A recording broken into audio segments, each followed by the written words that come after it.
It's the dream team. It's 2 motion booms. It's everything we wanted. I did a video on it comparing 1 Soundcore Motion Boom versus 2 Soundcore Motion Booms. It was win, win, win, win. And the main feedback I got was, we want to hear it against a pair of Motion Pluses. For so long, this was my pound for pound world champion. Just like me, you find it quite hard to let go. How do they compare still against the Motion Booms, my new pound for pound world champion? First thing I've got to point out is pound for pound world champion, not the greatest speaker of all time. Don't get confused. Some people think I'm saying it's the best speaker out there. I am not. I'm saying it's the best value, the best way you can spend. Well, it varies depending on the deal at the time. At the moment, I've checked this morning, UK, Amazon, it was £90 for the Boom. It was £99, surprisingly, for the Motion Plus, even though it's getting old in the tooth now. And that did surprise me, but normally you can pick these up for around £70, £80. At £100, you know, maybe we're not talking pound for pound world champions anymore. The other thing to note, big, huge, massive difference in size. Basically, in terms of actual size, displacement, 2 Motion Pluses is 1 Motion Boom. In terms of weight, 1 kilo, basically 1 kilo, 1.5 kilos. So I'm saying at the price, this is best value in my opinion, but you've got to take other things into account. This does really well for its size, but we're going to find out the real differences where we are now when we have a pair of Soundcore Motion Pluses, a pair of Motion Booms, as hopefully you will know by now. When you add a second speaker, you get up to 6 decibels of gain because you've doubled the surface area of the drivers. You've doubled your power. They are both rated at 30-watt speakers. In the past we've seen they do go louder than that rating would suggest. The other big difference is 37 watt hour. It's a big battery. It's a bigger speaker. We know it's got a lot of bass. And it's a 37 watt hour battery, 25 watt hour battery. What does that mean in the real world? Well, it's been a subject of much debate. How much volume can we get out of a Soundcore Motion Plus? Me, personally, and on multiple rechecks with my custom EQ, I'm getting an incredible 7 hours, but not much deep bass. That probably explains it. But a lot of you are telling me you get 3 hours. I can't explain why I get 7 hours, you get 3 hours. But I'm also getting people tell me they have 7 hours on their speaker. So maybe there's a different gen of Motion Plus out there. But why there would be that difference, but with the same battery? Unless one is going that much louder than the other. It's a real puzzle to me. Tweeters. We had tweeters on the smaller Motion Plus. Got no tweeters at all on the Motion Boom. How much difference will that make? We're going to see. But I'm just quickly looking into the other big difference is you've got an auxiliary input on the old. They're both Bluetooth 5 by the way, but on the older speaker, auxiliary input, which is on side and easily accessed, whereas we have a very hard to access. I can't get my fingers in there, but no auxiliary input. Now, here's the thing. Perhaps on paper, the biggest difference was high-res audio. You will see this advertised on the Motion Plus, and I do get questions on this, and it seems to confuse a lot of people. It's got the branding, high-res audio. Now, you've got to remember, depending on what device you're looking at, that label, high-res audio, will mean different things. Now, when it comes to Motion Plus, we know that's supposed to mean that it can play up to 40 kilohertz via the analog input, the auxiliary input. No aptX HD, only aptX means you won't get high res over Bluetooth. But come on, it's a £90 speaker and play up to 40. What does that mean in the real world? Because I don't want to get into a whole long debate, but this thing about high res audio, and people think it's, well, because it extends up the frequency range, 192 kilohertz. Well, at least if it says 40 kilohertz and it's got the branding, it's certified, I'm going to hear up to 40 kilohertz. First of all, let's get this out of the way. Most of you cannot hear above 15 kilohertz. The ones with really good hearing, you'll hear up to about 20 kilohertz. And even dedicated audiophiles who love their high-res audio files will have to go to the argument that, yes, I know you can't hear it, but in tests, people say they get a sense of something going on and there's atmosphere going on.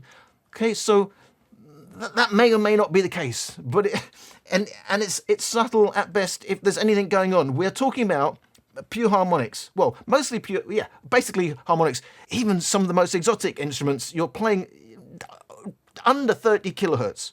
So having a driver that goes up to 40 kilohertz is not a reason to jump up and down. And here's the thing, if you look at the Motion Plus advertising, it says support for the Anchor proprietary Motion Plus UltraTech, which helps stretch the frequency range from 50 hertz to 40 kilohertz. They're not even claiming it naturally goes up to 40 kilohertz.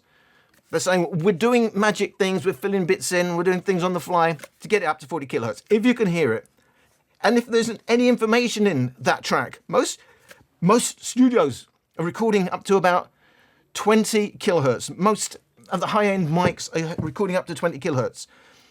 When you make your DIY speakers and you're trying to source 40 kilohertz tweeters, what's the main benefit?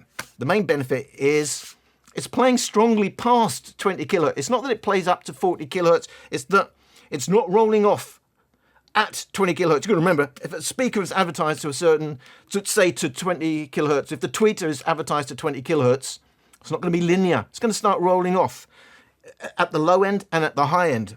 So you should be, if you see the specs, it should be that it rolls off past 20 kilohertz. You're not going to hear past 20 kilohertz. There may be no 20 kilohertz information in the track, but you're going to hear strongly up to that. Remember, that's all harmonics. That's not the fundamental. That's not the actual first note of the instrument.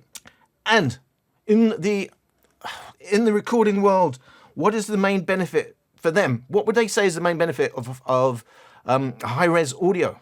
It's not that they can record up to 192 kilohertz. Of course, that's not happening. It's to do with what they call the Nyquist theorem. And that is, the sampling rate should be a minimum of twice the maximum frequency that you're trying to record, or the signal that you're actually recording. So the benefit is the sampling rate itself is the main benefit. So don't get caught in the hype. I'm not going to get into the debate about high-res audio. When you see, I might get the Motion Plus because it plays up to 40 kilohertz.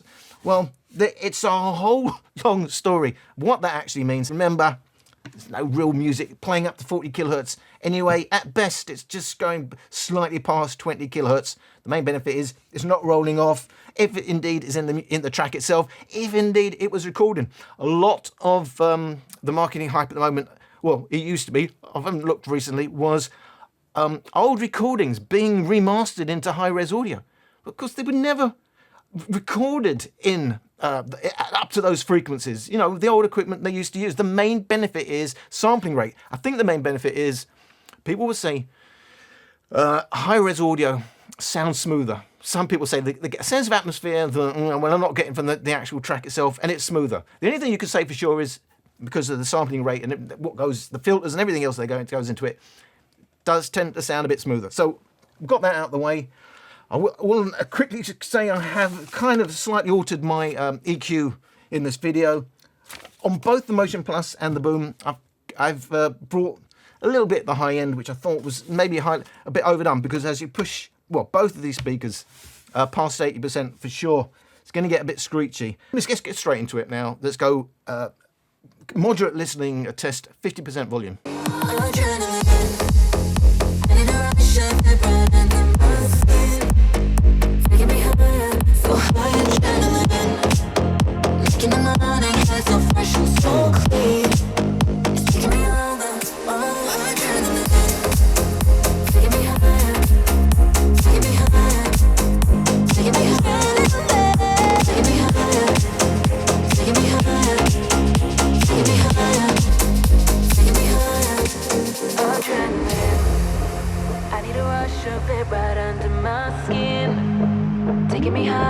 So high adrenaline, like in the morning, air so fresh and so clean, taking me over, oh adrenaline.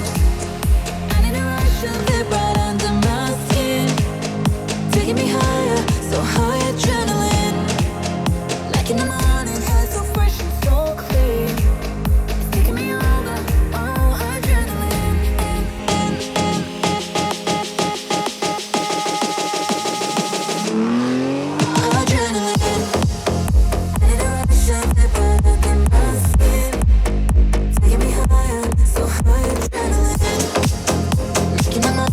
So fresh and so clean.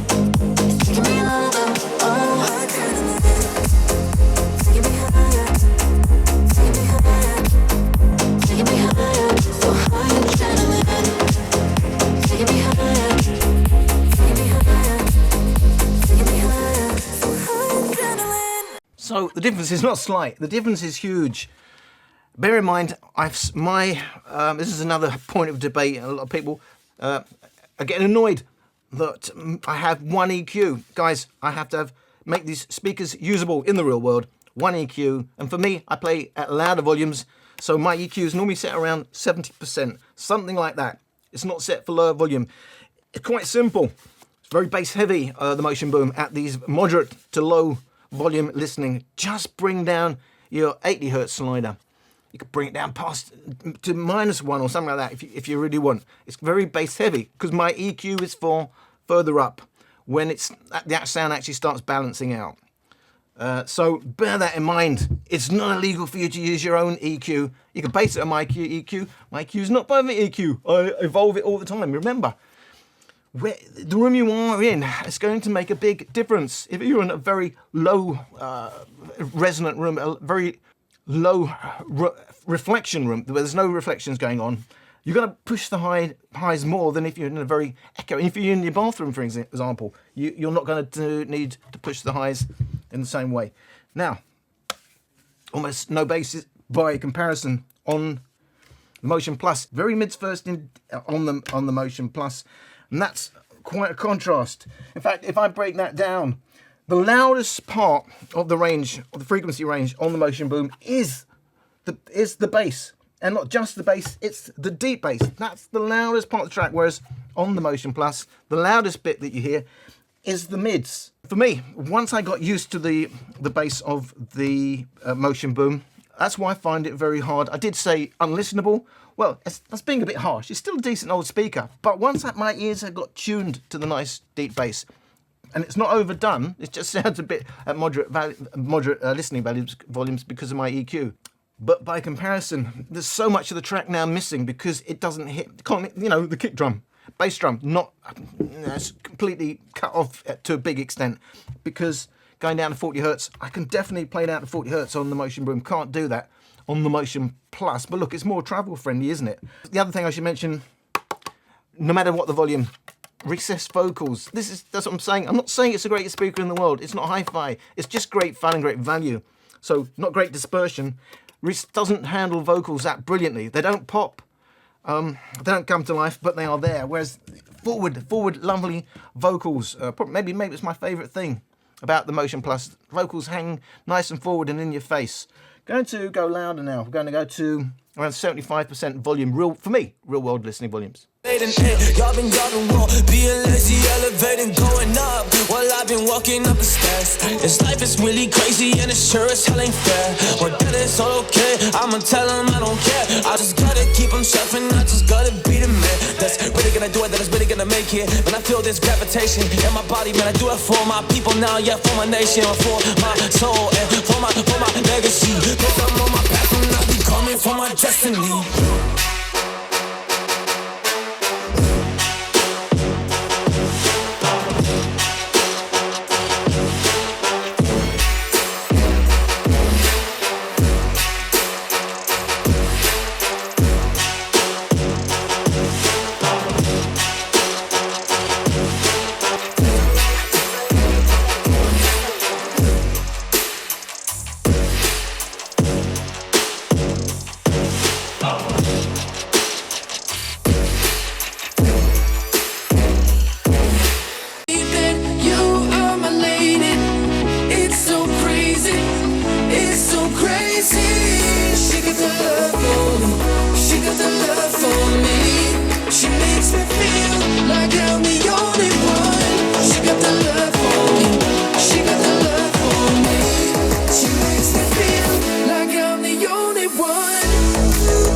stuck in time. Gotta leave this place, lost in my mind, trying to ease my pain. Gotta step outside, but it's hard to go. I can't leave your ghost. It smells like cigarettes and perfume.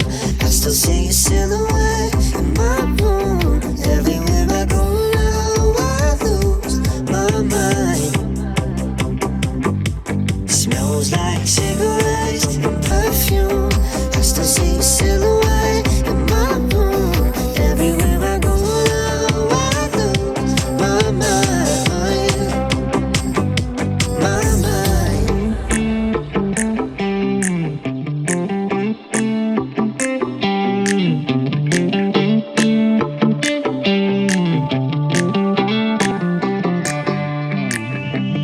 I can't get you out of my mind. I can't get you out of my mind. Relatively, Motion Plus is mids dominant, around 300 to 4 kilohertz. Relative to the bass, the boom, you can see it's really bass heavy. So a bass dominant versus a mids dominant, but not as bad as it was at 50% volume, where by far the loudest part of the track was the deep bass on the Motion Boom. Now, minus 21, 30 to 200 hertz, that's total bass, in line with the mids. But compared to Motion Plus, where mids minus 19, that's 2 decibels up on the boom, and that's 6 decibels louder than the bass. So very much mids dominated compared to bass and lower mids dominant on the boom. Motion Plus simply has no deep bass, and that's the real issue here. Minus 37 for the deep bass, 30 to 65 hertz. That's 12 decibels down on its total bass compared to the Motion Boom, where the loudest part of the bass is in fact the deep bass, and it's only 5 decibels down on the total bass. However, the boom does extend more into the harmonics, minus 23 the brilliance range, minus 25 for the Motion Plus. We're now a sweet spot, definitely, for the Motion Boom and with my custom EQ. And by that I mean the bass is now in line with the mids. So one is not drowning out the other, whereas we're still very mids dominant. You know, there's a lot of loss of detail you're going to get compared to the Motion Plus. Very detailed, but very mids first, very bass light now by today's standards. Well, for me, for what I listen to. I never used to listen to bass heavy speakers because they all seem to be overblown. And this is more balanced. So it doesn't drown out the rest of the track. It just goes nice and deep. That's why I don't really call this a boom box, or even though it's a Motion Boom, because a boom box is where, for me, like something like the D8, it's that boom that you get above everything else going on in the track. So mids first, now more balanced, and while it's still stronger in the presence region, 46 kilohertz, the bit where you start messing with the treble to try and get a bit clarity, there is a bit more going on with Motion Plus than, we already said, it's struggling to get those vocals out on the Motion Boom. But it does extend further up into what I call the harmonics, past 10 kilohertz, up towards 20 kilohertz. It extends further. You're going to hear more of the harmonics on in the brilliance range, they call it. I don't know how they come up with the names, but that's what they call it, the brilliance range on the Motion Boom. But the difference is clear. This is very detailed. You're going to want to do analytical listening. I know a lot of you will rock out to these speakers. And as long as you don't hear something with really well extended bass like the boom, you're going to be happy like I was. A lot of you will not want the dollop of bass you're going to get. You don't buy this. You don't buy the Motion Boom if you don't want a dollop of bass. That's clear. But I find it musical. Whereas before, I'm certainly not a boombox type of guy. I don't want that to be all I'm hearing, boom, boom, boom. I know a lot of you, that will be. This will still suit you, but you're not going to get any of that bass. And for a lot of you, that will be more relaxing. The nice detailed sound, nicely dispersed, you're going to love it. And, obviously, as always, have a pair of them, separate them out. It all sounds great. Let's go see what the headroom is. Let's go maximum of volume.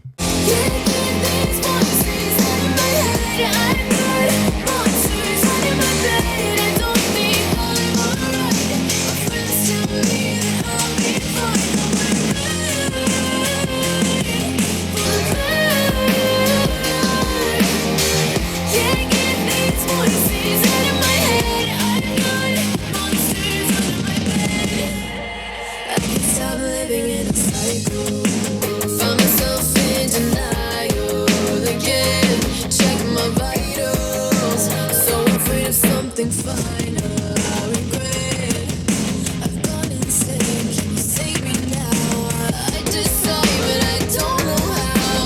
Everything about it scares me. Can't get these voices out of my head. I've got monsters under my bed. I don't think I'm alright. My friends tell me that I'll be fine, but I can't get these voices out of my head. I've got monsters under my bed. I don't think I'm alright. My friends tell me that I'll be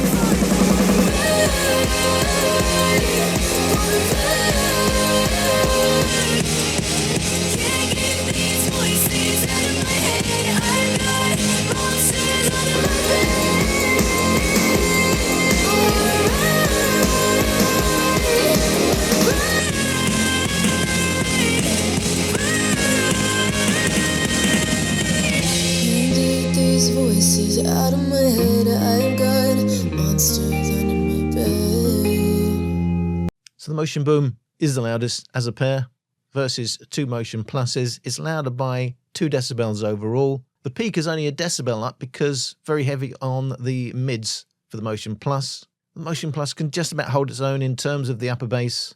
It's a couple of decibels down in mid bass, 10 decibels down in deep bass. But we already knew this. Motion Plus simply has no deep bass. Motion Boom is full of deep bass. However, it limits at 80% and it's pretty rolled off in custom mode, not so much in default mode when you hit 100% volume, but it's still there, but it becomes a little bit edgy now because now we do get a bit more of the mids compared to the bass, which is now rolling off. But the Motion Plus, by comparison, pretty much unlistenable. Not as loud, but it's pretty screechy now and not really that pleasant. Of course, this is with my custom EQ. You can completely change that EQ to your own liking. The boom does go louder than the Motion Plus. Both of them go louder than you would think, possibly for the size, and certainly by the 30-watt rating. Yes, it's all mids and highs, but the volume's there if you really, really want it. Just bear in mind, like most of these speakers, they limit at 80% the bass. It's where they decide that's distortion limit. And above that, you're just going to get mids and highs, going to make it a bit more screechy, a bit more shrill. And that's certainly the case, especially with when you use custom EQ. If you go to default, just switch it back to default on the Motion Boom, you get some of that bass back. So just remember, I'm trying to make this easy to compare speakers and so I can move on quicker to the next video. I can't mess about all the time because there's never going to be a perfect EQ. If I spend all the time trying to find a perfect EQ, I'd have one speaker for the rest of my life. Remember, you can mess with your own EQ. I'm not claiming mine is ultimate EQ. And I'm still tinkering. Even now with Motion Plus, I've decided my ears have changed a bit again. I do think it's a bit harsh. And certainly with the music I'm playing now, I have tamed it a little bit, just a little bit at the high end. A lot of it is probably down to the fact I used to do a lot more outdoor listening, a lot more beach listening. Fortunately, not being able to do that as probably most of you for the last couple of years. So it's more indoor tuning. And up close, I've had to tame it a little bit. So we're now upper bass dominant. We're losing that deep bass. The bass is still there, but it's more the upper bass than any of the deep bass. We already knew it's all over the Motion Plus in terms of bass. Look, there's no bass. There's no deep bass going on, and there's almost no mid bass now going on with the Motion Plus. Certainly get the lower mids and the upper bass is certainly there. But the Motion Boom wins all the way in terms of bass. We already knew that. But it's not a small difference, is what I'm trying to say. The difference is huge. Ultimately, the Motion Plus is only a decibel behind in terms of peak. But in terms of overall loudness, we are 2 decibels down. That's quite significant. But don't forget, that was a speaker that was already going as loud as the extremes. The Motion Boom really, obviously a lot of it will depend on the EQ you're using, but certainly when you go to custom EQ, you can push it, you can go louder. And it certainly punches above its weight and does go louder than the already loud Motion Plus. So the takeaway, what is the takeaway? The takeaway is both nice speakers. I'm saying this is my new pound for pound champion because I can't do without the deep bass. There is a lot wrong with the Motion Boom. It's not a perfect speaker. It's not a hi-fi speaker. In fact, the Motion Plus is probably a more hi-fi speaker because you can do some analytical listening. Dispersion is huge in the audiophile world. Being able to listen off axis with very little change in the sound is something they value a lot. So from an audiophile's perspective, from a hi-fi perspective, the Motion Plus would be the winner. The takeaway is either of these speakers is great. Both speakers are great value. But what kind of listening do you want? Highly analytical but lacking deep bass with great dispersion, or really, really enjoyable deep bass, going to bring out parts of tracks you're going to completely miss on the Motion Plus, but vocals a bit recessed, they don't pop, not great dispersion, but really great value. And as I said, for me, as someone who wasn't really into bass-heavy speakers, I have been converted because of the way it handles the bass. It's not overblown. Of course, you can EQ it to your liking anyway, but I find it quite musical. Not wearing as in a boombox type speaker. And it gels well. But there are trade-offs. These are £80 speakers. So just remember, we're not talking hi-fi, but two motion booms, you can party. You can definitely party. All great value. For me, my favourite speaker is the Motion Boom. Your taste may be different, so bear that in mind. Thank you for watching.